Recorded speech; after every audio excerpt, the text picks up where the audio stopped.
السلام عليكم ورحمة الله وبركاته. جايه لكم النهارده افرز معاكم القلقاس بطريقه جميله نظيفه اللي انا متعوده عليها طول عمري. جبت الحاجه بتاعه القلقاس الخضره، جبت كزبره وجبت سلق وغسلتهم كويس وحطيتهم في ميه ونقعتهم في شويه خل. هسيبهم بقى شويه كده لغايه ما اقطع معاكم القلقاس ونشوف هنقطعه ازاي علشان خاطر نفرزه. كل ده بنستعد ونحط حاجه حاجه في الفريزر كده.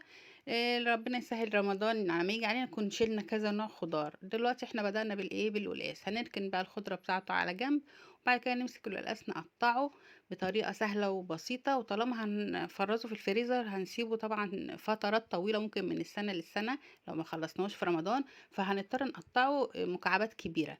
فاحنا مع بعض دلوقتي هنبدأ نقطع القلقاس، ربنا يقوينا بس أول طلعة دي. بصوا المكعبات بتاعته أنا مقطعة تخينة مش رفيعة، وهنقشره. هنشوف مع بعض كده واحدة واحدة. هنقشر القلقاس ونقطعه مكعبات كبيرة. ويا رب يا رب يا رب يعجبكم الفيديو وتنزلوا كده، كل ما تنزلوا السوق وتلاقوا نوع خضار قدامكم تجيبوه وتبداوا تفرزوه. اديني قطعت القلقاس كله، طبعا حطيته في ميه واغسله. في كتير شفتهم بيعملوه من غير ما يغسلوه خالص، انا بصراحه ما بحسش ان هو نضيف طول ما هو مش مغسول، لازم اتعودت ان انا اغسله.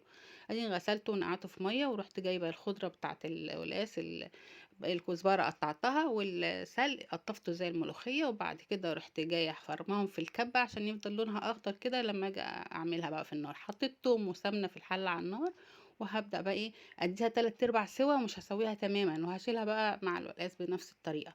وبعد ما اسيبها بقى مع نفسها كده، انا قلبتها على ما السمنة تسيح، وهغطي عليها واسيبها شويه. وبعد كده اشوفها ايه هنضف القلقاس ازاي، مش هسيبه برضو مبلول.